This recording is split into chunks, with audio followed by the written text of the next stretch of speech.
Halo, Provinsis Innova Assurance. Kita bertemu lagi di crash course kita mengenai machine learning. Eh, di sesi sebelumnya kita sudah melihat bagaimana melakukan visualisasi data. Dan sebelum kita masuk ke metode advance untuk machine learning, kita lihat dulu sebenarnya bagaimana kita bisa melakukan pengolahan data secara online atau yang sering disebut dengan exploratory data analysis, ya.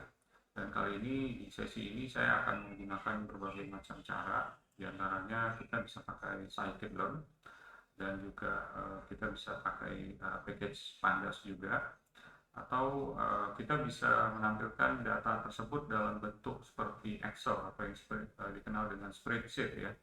Nah, dalam bentuk spreadsheet ini ada berbagai macam package yang bisa kita gunakan, namun diantaranya adalah package-package yang kita perlu untuk register, seperti register terlebih dahulu sebelum kita bisa menggunakan. Dan itu semua nanti kita bisa pakai seperti halnya kita menggunakan Excel. Oke, mari kita mulai sesi crash course kita untuk kali ini.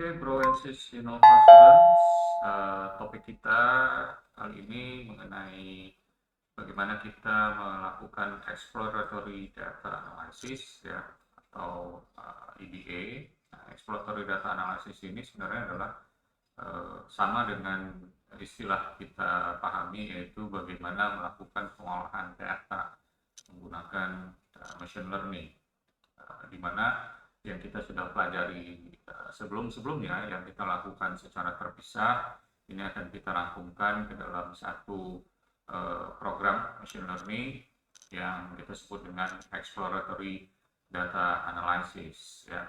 Dan dalam hal ini juga nanti kita akan tambahkan bagaimana kita melakukan pengolahan data secara interaktif dengan menggunakan format spreadsheet, ya.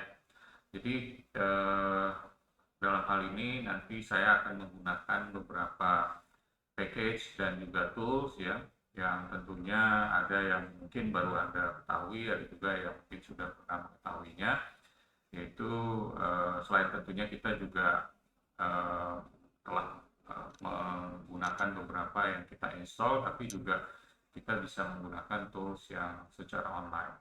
Nah, satu yang ingin saya perkenalkan kepada Provinsis adalah yaitu yang disebut dengan Google Colab, ya. Mungkin Anda baru dengar mengenai Google Collaboratory, ya, atau Google Colab singkatnya, di mana Google Colab ini sebenarnya Anda bisa melakukan coding, ya, dengan menggunakan Google, dan tentunya Google sendiri adalah satu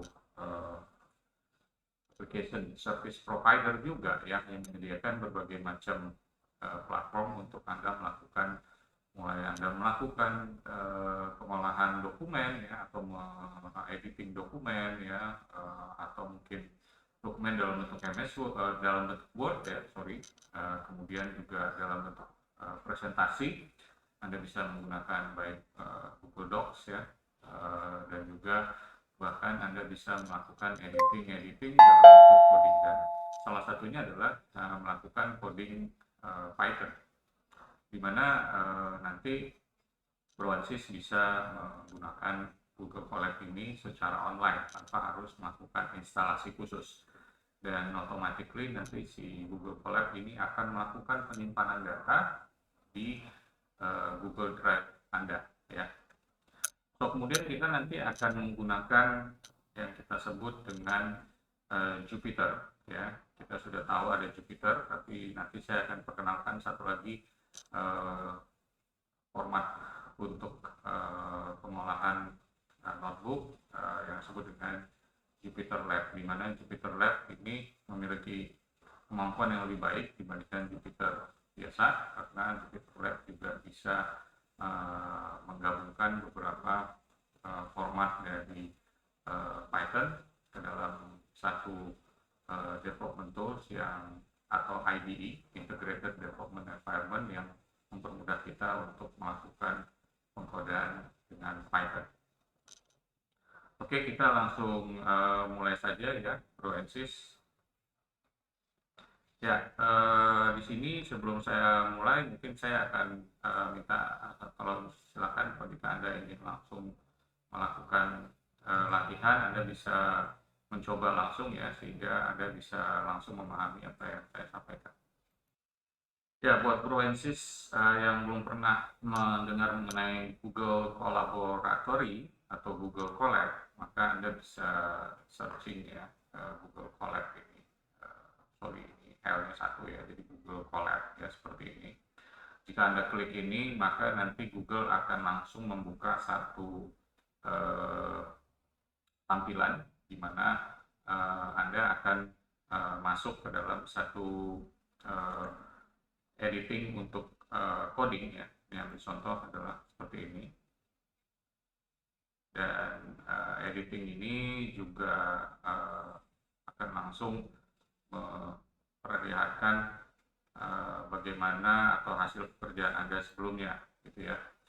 Dan Anda bisa mempelajari Google Colab ini jika Anda baru pertama kali melihatnya, karena di sini juga banyak sekali contoh-contoh dari coding dari Python ya yang bisa Anda gunakan di sini. Atau Anda bisa memulai dengan Anda membuat satu notebook baru ya.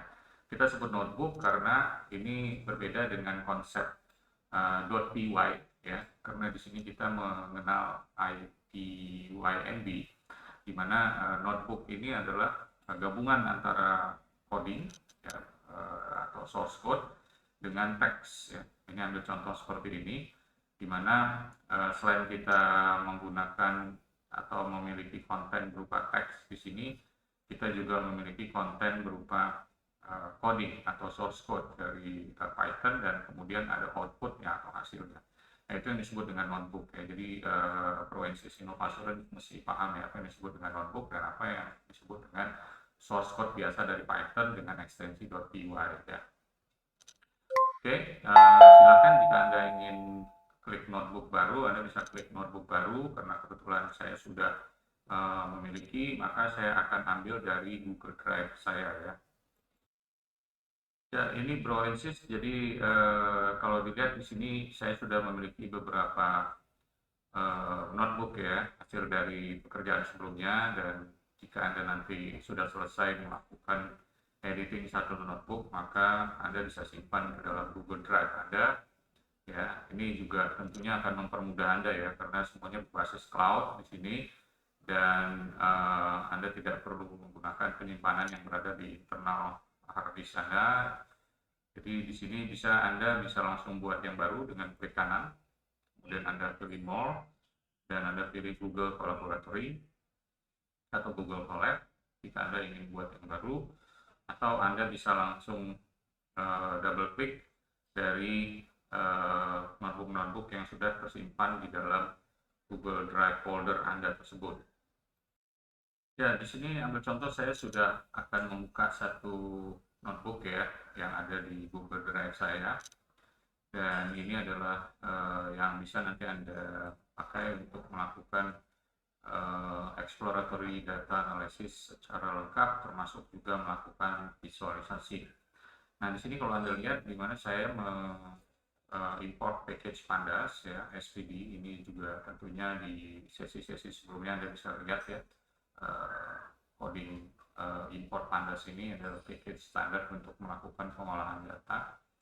Namun di sini yang Anda bisa lihat adalah ini bagaimana jika saya ingin mengambil data yang ada di URL tertentu ya.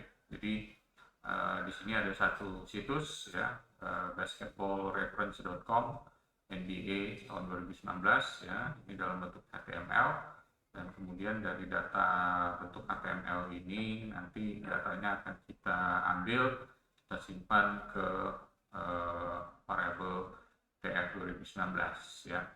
Nah, jadi ini adalah satu contoh lagi bagaimana Anda melakukan pengambilan data, import data dalam bentuk darinya dalam bentuk HTML ke bentuk data di Python. So, ini tentunya nanti melengkapi bagaimana Anda mengambil data seperti yang di sesi-sesi sebelumnya kita sudah lihat bagaimana mengambil data dalam bentuk CSV, data dalam bentuk Excel, ya. Kemudian juga bagaimana mengambil data dari dataset dari SciTabler. Kemudian di sini saya melakukan data cleansing, ya. Jadi exploratory yang pertama yang saya lakukan adalah setelah membaca data, ya, saya melakukan cleansing dengan perintah drop. Di sini H saya drop, ya. Kita buang kolom H di sini. Kita lakukan dengan perintah seperti ini dan kita bisa lihat hasilnya. Dan kita akan membuang semua data-data yang sifatnya kosong. Kemudian kita akan lihat shape-nya. Sini kita bisa lihat, sini ada 708 record dan 30 kolom atau 30 header data, ya. Kemudian kita lihat 5 yang teratas dengan perintah head seperti biasa. Dan kita mau cari ada nggak di antara kolom-kolom atau field atau data yang ada di dalam file ini atau table ini yang bernilai 0, ya, atau kosong, ya. Ini kita lihat ternyata ada beberapa yang 0, ada yang tidak, ya. Dengan cara perintah seperti ini, row is 0, ya, dimana row sendiri adalah variabel yang berasal dari DF209 yang berasal dari pembacaan data dari dalam bentuk HTML, ya. So, di sini kalau kita lihat ada beberapa header kolom yang memiliki nilai 0, ya. Contohnya 3 point percentage, ya, 3% ini ada 47 record yang nilainya 0. Sementara kalau kolom-kolom yang lain kita lihat tidak ada yang bernilai 0. Makanya di sini setelah menggunakan perintah ini nilainya 0, ya. Semua yang ada atau yang lebih besar dari 0 itu artinya memiliki nilai 0, ya. Dan kita bisa buang semua header atau kolom yang memiliki nilai 0 tersebut seperti yang pernah kita lakukan sebelumnya dengan menggunakan perintah fill na dalam kurung 0. Kemudian kita cek lagi dengan perintah is 0, kemudian kita sum dan ternyata semua sudah bersih, ya. So, itu tadi cara untuk melakukan cleansing dari data. Selanjutnya kita akan melakukan menghapus, ya, satu kolom, ya. Kita hapus di sini kolom RK, ya. RK akan kita hapus dengan perintah seperti ini, drop, ya. Kemudian ini ada kurung kotak, ya, RK. Kita masukkan hasilnya setelah di drop ke variable df, ya, dan kita lihat hasilnya df dengan perintah seperti ini. Nah, kalau kita perhatikan di sini sudah tidak ada kolom RK, ya. Nah, berbeda kalau kita bandingkan dengan yang di atas, ya, di mana di sini ada kolom RK, namun di bagian bawah sudah tidak ada kolom RK, ya. Ya, kita lihat langsung players, ya, sementara kolom RK-nya sudah tidak ada. Itu adalah cara untuk melakukan penghapusan satu kolom. Kemudian kita mau simpan ini dalam bentuk CSV, jadi kita pakai perintah to CSV, ya. Kita kasih nama filenya. Dan otomatis nanti file CSV ini akan tersimpan ke working directory standar dari Python Anda, ya. Dimana kalau Anda ingin mengubahnya tentunya Anda perlu import OS dan kemudian pakai perintah untuk set working directory-nya, ya. So, ini hasilnya jika kita lihat dari NBA 2019.csv ini. Kita pakai perintah cat juga bisa, atau Anda mau munculkan dengan untuk df-nya ini sama, ya, pada prinsipnya.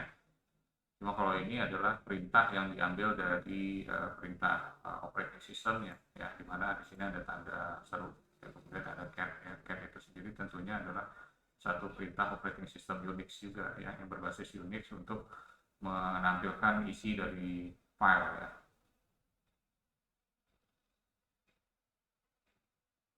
Oke, ini kita coba lihat berikutnya. Berikutnya adalah bagaimana kita melakukan membaca data CSV tadi, sama perintahnya seperti perintah-perintah yang sudah pernah kita kenal sebelumnya, yaitu read CSV. Dan kalau kita df, ini hasilnya tentunya sama ya dengan yang di atas. Sini ada 708 rows dan 29 kolom. Anda tentunya ingat di atas tadi ada 30 kolom, tapi karena kita sudah buang satu kolom, yaitu kolom RK, maka jadi sekarang berjumlah 29 kolom. Dan kita bisa lihat data types dari masing-masing kolom dengan perintah df titik data types, jadi menggunakan dtypes ini. Dan ini Proensis Innovation bisa lihat ya, bahwa pada saat saya membuka file notebook ini, maka Google Colab langsung melakukan running untuk semua konten yang berupa source code dari Python. Dia langsung running dan hasilnya langsung muncul. Jika Anda ingin tutup, tentunya Anda bisa melakukan clear output di sini ya. Tapi kalau misalnya Anda ingin run ini, Anda bisa pakai seperti halnya yang Anda sudah ketahui sebelumnya, yaitu shift enter ya. Jadi akan running ya, seperti itu. Oke, kita lihat berikutnya adalah data sudah. Kemudian kita akan melihat bagaimana cara melakukan slicing dari data ya. Dalam hal ini kita akan melihat yang memiliki points ya, yang paling tinggi. Ya, kalau kita lihat di sini ada header atau kolom yang disebut dengan PTS ya. Header PTS ini kita mau cari yang memiliki nilai tertinggi dengan perintah titik max. Jadi kalau misalnya Anda memiliki header yang berupa data number ya, maka kalau Anda pakai perintah ini, maka dia akan otomatis melakukan filter atau slicing terhadap record yang memiliki nilai tertinggi sesuai dengan kolom yang Anda pilih ya. Di sini kebetulan yang pilih adalah PTS, maka hasilnya adalah sini playernya bernama James Harden ya. Posisinya point guard di sini, dan dia di Houston Rockets ya, dan dia memiliki poin tertinggi yaitu 36,1 ya.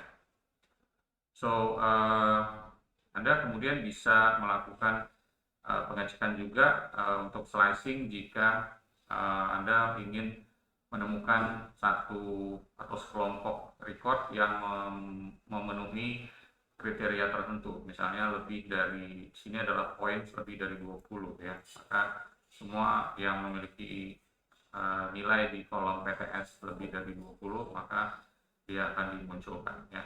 Ini yang dari mulai yang terendah 21,3 sampai ke yang tertinggi, yaitu James Harden tadi ya. Oke, ini kita lihat berikutnya. Kalau kita mau melihat di sini ada field 3 point ya. Field 3 point di sini kita akan lihat siapa yang memiliki 3 point tertinggi, sama dengan perintah tadi, cuma kita ganti dengan kolomnya adalah 3P ya. Di sini yang paling tinggi adalah Stephen Curry ya. Kemudian kita mau melakukan grouping, misalnya di sini kita definisikan satu variabel baru LRL ya. Di sini adalah mungkin Los Angeles Lakers ya, Los Angeles Lakers di dalam kolom tim ya, TM, dan kita mau filter dia berdasarkan kolom atau tim yang tergabung di dalam tim Los Angeles Lakers. Kita bisa pakai perintah seperti ini, dan hasilnya kita bisa lihat di sini adalah semua pemain-pemain yang berada di TM atau tim sama dengan LAL atau Los Angeles Lakers. Kemudian kita juga bisa lihat dari hasil pengelompokan tadi, yang kita grouping tadi ya, bukan dari keseluruhan data ya, tapi dari pengelompokan. Yang beda kalau DF ini keseluruhan, sementara yang LAL ini sudah kita grup berdasarkan tim Los Angeles Lakers. Kita mau filter lagi ya, kita mau lakukan pengolahan data yang lebih rinci lagi. Kita lihat siapa di antara pemain Los Angeles Lakers yang memiliki poin tertinggi ya, dengan perintah mirip seperti yang di atas ya, tapi kita pilih untuk variabel data LAL sehingga hasilnya adalah di sini pemain yang sangat terkenal ini ya, LeBron James ya. Ini dia memiliki rata-rata poin tertinggi 27,4. So kita juga bisa menampilkan statistik deskriptif ya dari data kita, dari data yang sudah kita baca tadi. Kita bisa memunculkan jumlah count untuk apa namanya setiap posisi. Misalnya di sini kita mau hitung jumlah recordnya, kemudian kita hitung nilai rata-ratanya ya, kemudian kita lihat standar deviasinya, kemudian kita lihat nilai terendah, kemudian first quartile ya, second quartile dan third quartile-nya di sini, dan fourth quartile atau max ya. Ini kita bisa lihat untuk masing-masing posisi ya. Ini kalau Anda ngerti permainan basket, ini ada posisi center, ini power forward ya. Ini khususnya basket di NBA ini ada posisi-posisi ya. Tentunya kalau di sini ada penggolongan berdasarkan kelompok ya di data Anda, maka dia juga bisa melakukan seperti ini, dan ini tergantung dari pilihan Anda mau group by berdasarkan apa gitu ya. Kalau Anda mau group by berdasarkan tim mungkin beda lagi gitu ya. Anda juga bisa lakukan ini, dan prinsipnya di sini perintah .describe ini adalah function untuk memunculkan statistik deskriptif. Statistik deskriptif itu adalah satu perintah untuk memunculkan informasi mengenai data ya, dimana statistik deskriptif itu kalau kita pahami adalah bagaimana menjelaskan mengenai data tersebut. Informasi yang mengenai data itu umumnya disebut dengan informasi tendensi sentral ya, dan itu diantara misalnya total record, kemudian rata-rata, standar deviasi ya, dan sebagainya. Kemudian kita juga bisa lihat di sini untuk masing-masing pengelompokan dari posisi ya, kita bisa lihat pointsnya ya. Ini macam-macam ya, teman-teman bisa lihat. So tadi setelah kita lihat bagaimana pembacaan data, menyimpan dalam bentuk CSV, kemudian bagaimana kita melakukan pembersihan data ya, kemudian bagaimana kita melakukan pengelompokan, slicing atau filter, dan juga statistik deskriptif ya. Sekarang kita lihat bagaimana visualisasi. Seperti halnya yang sebelumnya, kita bisa tahu bahwa visualisasi kita bisa pakai pandas atau kita bisa pakai matplotlib ya. Di sini saya pakai pandas karena pandas sudah saya import sebelumnya, sudah saya deklarasikan import, maka saya langsung mengeluarkan grafik histogram ya. Dengan perintah seperti ini ya.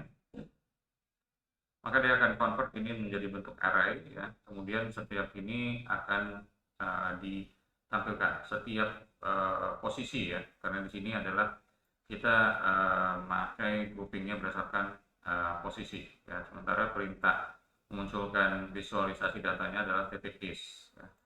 By-nya adalah points yang dihitung berdasarkan posisi ya. Anda bisa ganti-ganti ini ya sesuai dengan kebutuhannya ya. Ini hasilnya, simple seperti ini. Atau misalnya mau ganti layoutnya ya, ini dengan 1,5. Kemudian Anda juga bisa menggunakan figure size atau pic size ya, sehingga tampilannya bisa berbeda ya di notebook Anda. Atau misalnya Anda sekarang menggunakan seaborn dan matplotlib ya. Di sini kita import dua, seaborn dan juga matplotlib ya. Dan kita juga memunculkan histogram. Di sini kita pakai groupingnya berdasarkan pos ya, dan juga yang kita hitung di di koordinat X-nya adalah points ya. Jadi Anda bisa menetapkan ya, apakah Anda ingin menggunakan angka atau kuantitatif di X ini yang mana gitu ya. Kalau misalnya dia points, maka dia akan muncul points ya, atau PTS di sini. Ini tergantung dari data Anda ya. Kemudian kalau Anda ingin breakdown grafiknya berdasarkan apa, itu Anda bisa set di sini ya, sesuai dengan misalnya sini kolomnya adalah kolom post.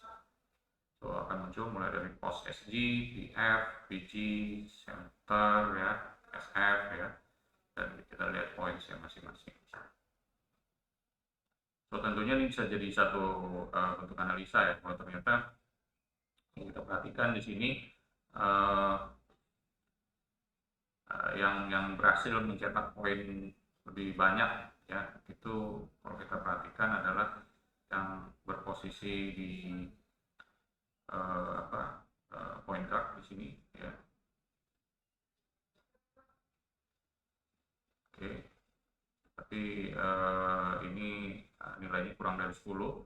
Kita perhatikan yang sekitar 20 sampai 30 di sini ada di SF ya. Dan juga banyak di SG ya. Oke, kemudian kita bisa memvisualisasi box plot ya. Box plot ini Anda bisa pakai pandas ya, sehingga hasilnya seperti ini. Dan tentunya box plot ini ada kegunaan khusus ya, dan Anda bisa lihat video kita sebelumnya kenapa kita memerlukan bentuk box plot ya. Kemudian visualisasi box plot juga bisa dikeluarkan dengan seaborn ya, yang perintah seperti ini.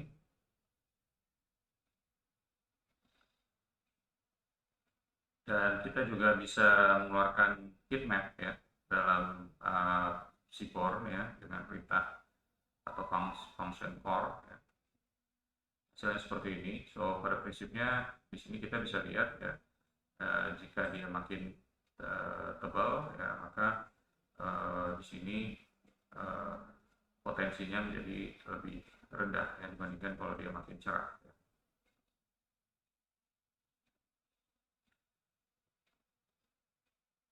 Kemudian kita bisa juga menggunakan scatter plot ya. Scatter plot ini Anda melihat korelasi. Dalam hal ini adalah kita melihat korelasi antara variabel independen dengan variabel dependen. Ya, berikutnya kita akan lihat satu metode yang bagaimana kita melihat hubungan atau korelasi seperti tadi saya sudah sampaikan terkait dengan variabel independen dan dependen. Dan di sini kita bisa menggunakan dari semua variabel yang ada ya, dari semua kolom di sini kita pilih ya, misalnya kolom H, kemudian G ya, still, block ya, sys, points ya. Kita bisa lihat korelasi di antara masing-masing kolom yang kita select seperti ini. So perintahnya seperti ini, dan hasilnya Anda bisa lihat di sini. Kita bisa lihat ya, hubungan antara H dengan yang kedua adalah ini kolom G ya, saya lupa ini apa. Kemudian ini ada kolom still ya. Kalau kita lihat dengan kolom still ya, H dengan still, so Anda bisa melihat di Y axis dan di X axisnya ya. So chart ini adalah antara H dengan still ya. So kita bisa lihat bahwa ternyata kalau H-nya makin tinggi, maka still-nya juga bisa lihat bahwa di sini tergantung ya. Jadi di sini kalau kita lihat ini adalah H yang tertinggi, dan di sini ada still ya. Jadi di sini tidak kelihatan ya, terlalu jelas ya apa korelasinya. Nah, kalau kita bisa bandingkan, misalnya di sini adalah antara, kita lihat ya kolom H ya di sini, kemudian kita lihat still ya. Ternyata makin besar X-nya juga tidak membuat still-nya makin banyak ya, karena justru yang berada di tengah sini yang still-nya tertinggi gitu ya. Umumnya kalau korelasi itu ada korelasi positif ya teman-teman ya. Jadi kalau korelasi positif itu dia akan memperlihatkan grafik yang mengarah grafik garis atau linear, regresinya ke atas ya seperti ini. Jadi makin besar yang X juga makin besar yang Y ya. Sebaliknya kalau dia menurun maka itu menunjukkan korelasi negatif. Sementara kalau garis lurus begini ini tidak ada korelasi. Anda bisa perhatikan ini masing-masing ya. Ini tentunya untuk proses analisa Anda ya. Jika dia memunculkan satu pola tertentu, maka Anda bisa perhatikan ya di sini ya. Contohnya di sini nih, kalau antara steel dengan asis. Ya kalau kita perhatikan gimana kalau yang steelnya banyak, maka asisnya juga cenderung lebih besar gitu ya. Ya kalau kita lihat ini kan ada mengarah ke atas ya kalau kita bikin pola ya. Ini mungkin bisa dipahami karena ya, kalau di dalam basket itu kan biasanya kalau setelah ada steal maka dia akan langsung memberikan assist ya untuk mencetak poin.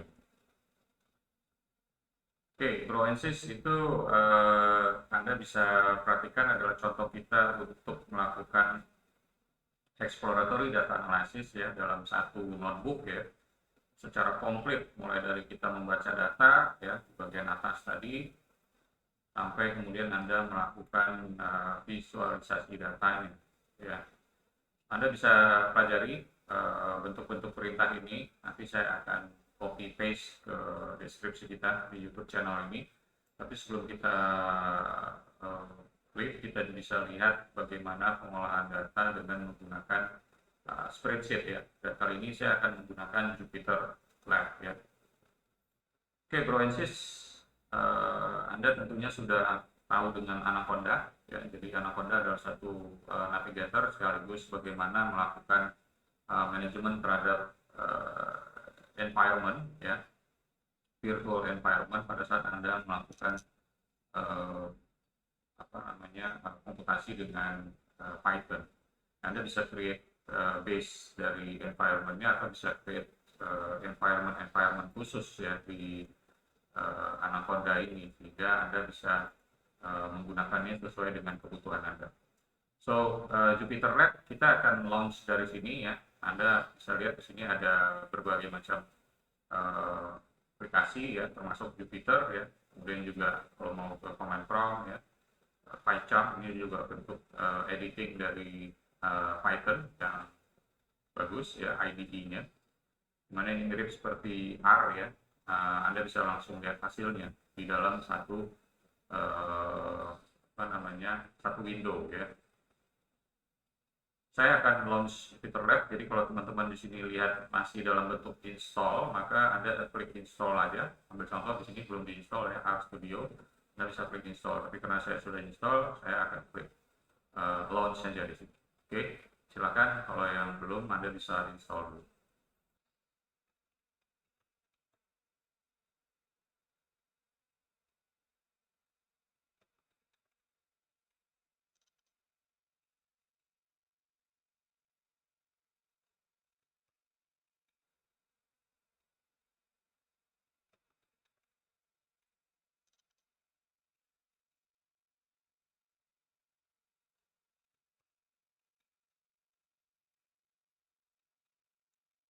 Ya, Bro Innova Assurance untuk menggunakan atau melakukan exploratory data analysis dengan format spreadsheet. Di sini setelah tadi saya open Jupyter Lab ya, saya akan menggunakan yang disebut dengan package MitoSheet ya. So, package MitoSheet ini membutuhkan sign up atau registrasi terlebih dahulu ya. Anda bisa panggil dengan import spasi MitoSheet, kemudian MitoSheet titik sheet ya, function sheet, dan dia akan langsung memunculkan satu output. Dan karena Anda belum jika Anda belum register maka Anda diminta untuk register ya. Namun sini registrasi itu dibutuhkan karena dia akan mengirimkan beberapa produk updates ya. Nah, pada prinsipnya sebenarnya Anda bisa juga menggunakan package lain ya, disebut dengan detail ya. Tapi sebelum ke sana saya akan kasih tahu ya, tentunya kalau Anda, wah saya pusing nih, saya mau pakai data yang mana gitu ya. Di scikit-learn atau sklearn ya, Anda bisa import dataset ya teman-teman ya. Jadi dataset ini adalah dataset mainan ya, atau toy dataset ya. Nah, di mana toy dataset ini bisa dipakai untuk kita melakukan coding dengan Python sebagai tutorial. Nah, ini contohnya ya, Proensis Innovation. Jadi kalau Anda masuk ke atau Anda ketikkan sklearn, scikit-learn, ya, sklearn, kemudian spasi dataset di Google Anda, maka Anda akan bisa dapat link URL ke toy dataset ya. Ini kalau Anda perhatikan ada banyak jenis contoh data untuk tutorial pelatihan. Ada terkait dengan perumahan di Boston ya, data bunga iris ya, diabetes, ya, digit, kemudian wine, breast cancer dan sebagainya ya. Nah, ini Anda bisa panggil dengan perintah-perintah yang disebutkan di sini gitu ya, dan dia juga memberikan keterangan mengenai dataset tersebut ya. Ini contohnya Boston ya. So di sini saya panggil dataset yang disebut dengan wine ya. Jadi saya pakai perintah saya deklarasikan variabelnya disebut dengan data wine, kemudian datasetnya saya panggil dengan perintah load wine. Kenapa load wine? Karena seperti di website tadi di Scalar disebutkan kalau untuk memunculkan dataset wine pakai perintah load underscore wine ya. Ini tergantung data mana yang Anda ingin pakai ya. Dan ini nanti dia akan menampilkan data tersebut ya. Dan ini data ini yang kemudian nanti Anda bisa munculkan ke dalam spreadsheet Anda misalnya gitu ya. Nah, ini contoh package kedua untuk spreadsheet, yaitu namanya detail ya. Anda panggil dengan perintah import detail ya. Nah, seperti ini Anda ketikkan yang lengkap. Dan kemudian dia tentunya juga minta untuk sign up dulu sebelum kita bisa menggunakan spreadsheet tersebut ya.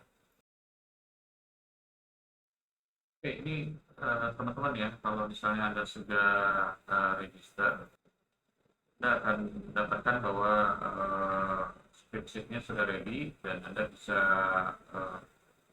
panggil kira-kira data mana yang mau Anda tampilkan di spreadsheet tersebut ya. Caranya Anda bisa klik import di sini, kemudian dia akan munculkan data-data yang ada di lokal folder Anda. So, karena tadi saya sudah panggil atau import data dari Scalar, yaitu data wine ya, dengan perintah load wine ini, dan datanya seperti yang kita lihat ya, sudah tampil tadi dengan perintah data wine ya. Tapi di sini saya akan coba save data wine tersebut dengan menggunakan perintah save ke CSV seperti yang Anda sudah lihat di presentasi sebelumnya. Dan saya kasih nama di sini adalah wine .csv ya. Di sini untuk menyimpan dari file tersebut atau data tersebut ke dalam bentuk CSV dengan nama wine.csv. Ya, tapi sebelum kita bisa running coding ini ya, khususnya untuk set to CSV ini, kita mesti mendeklarasikan dulu ya, karena ini to CSV adalah perintah untuk pandas, khususnya bagi data frame ya, pandas ya. Jadi kita akan import dulu pandas ke sini, SPD, kemudian saya coba cek working directory dengan perintah OS ya. Nah, seperti ini saya remark ya. Dan kita tes, itu working directory saya ya, tempat saya akan menyimpan file hasil CSV tadi ya, yang akan saya simpan. Ya, kalau misalnya Anda sudah yakin di mana lokasi dari data atau file CSV yang akan Anda simpankan, Anda bisa hapus ini. Oke, ini kemudian kita akan kita deklarasikan dulu ya di app ini Ya, caranya adalah seperti ini. Kita pakai data frame, kemudian datanya kita isi data wine ya, karena kita sudah load wine tadi dari Exceler dataset ya. Jadi data wine titik data, kemudian kolom ya, kolomnya kita isi dengan data wine titik feature underscore names. Nah, kira-kira seperti itu ya, kita tutup. Kemudian di sini kita baru bisa save ya si df ini atau variable df yang merupakan variable data frame pandas yang mengambil data dari data wine dan kolomnya disesuaikan dengan kolom dari data wine ya. Kalau kita mau cek dulu, kita bisa misalnya df titik add ya, kita cek apakah perintahnya sudah sesuai ya. Ini masih kita remark ya teman-teman. Ini kita lihat ada kesalahan di sini. Oh ya, ini kurang S ya, tambahkan S ya. Oke, ini kita lihat ya, berarti ini data wine tadi yang tadi bentuknya adalah dataset dari Exceler, karena kita ambil dari internet ya dengan perintah load wine.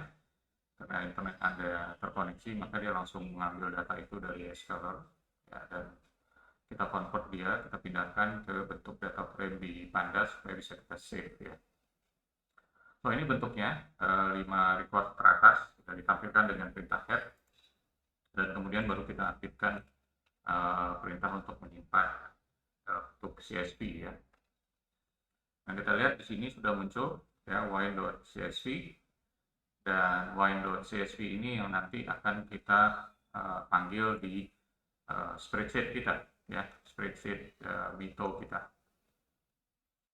Ya, kita tadi di atas sudah declare Mito ya. Jadi teman-teman nih kalau kita main notebook seperti ini, jangan bingung ya, kok tadi di atas sekarang ke bawah gitu ya. Ini tergantung apakah kita sudah declare di posisi sebelumnya, sehingga kalau kita bisa lihat dari sisi kernel dan juga variable yang sudah running, maka sebenarnya prinsipnya sama saja, tergantung di mana posisi atau urutan Anda melakukan running dari perintah-perintah yang ada di sini. Terus ini contohnya saya naik lagi ke atas ya, yang tadinya masih kosong di sini, sekarang saya klik import ya, dan saya lihat di sini ada wine CSV, langsung saya klik, saya import, dan dia langsung memindahkan semua data persis seperti yang ada di file CSV ke dalam spreadsheet yang keluar di notebook Python Anda ya, karena Anda sudah menggunakan package Mito-Sheet. So ini Anda bisa menggunakan perintah-perintah seperti halnya melakukan pengolahan data dengan spreadsheet di Excel. Misalnya kita mau ekspor ke dalam bentuk file yang lain ya.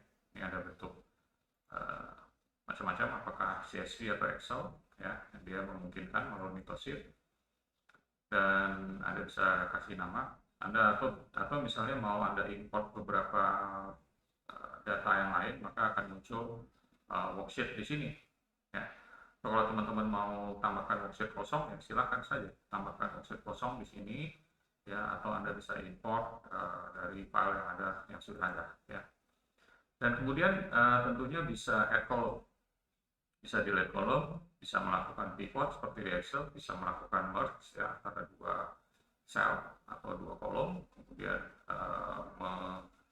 menghilangi adanya duplikasi ya di duplication, kemudian melakukan perintah atau memunculkan grafik ya, mengubah format dan sebagainya. So rekan-rekan bisa menuliskan komen ya, jika Anda ingin kita elaborasi lebih detail mengenai Mito-Sheet ini, silakan ketik di komen dan Anda bisa usulkan, nanti kita akan buatkan perintah atau sesi belajar berikutnya ya. So otomatis tadi perintah-perintah yang sudah dijalankan itu akan muncul di sini ya teman-teman ya, merupakan perintah-perintah yang sudah pernah dilakukan di Mito-Sheet. Kira-kira seperti itu ya sesi kita hari ini, di mana kita sudah belajar bagaimana exploratory data analysis ya. Kemudian kita lihat bagaimana melakukan exploratory data analysis. Selain tadi menggunakan Excel dan juga Pandas, kita menggunakan spreadsheet yang bisa dipanggil dari Python dengan package Mitosit. Silakan Anda bisa coba juga untuk yang package yang lain, yaitu detail ya. Anda bisa explore. Demikian yang bisa saya sampaikan. Tetap dukung kita di Assurance dan ikuti sesi-sesi berikutnya. Semoga bermanfaat. Assalamualaikum warahmatullahi wabarakatuh.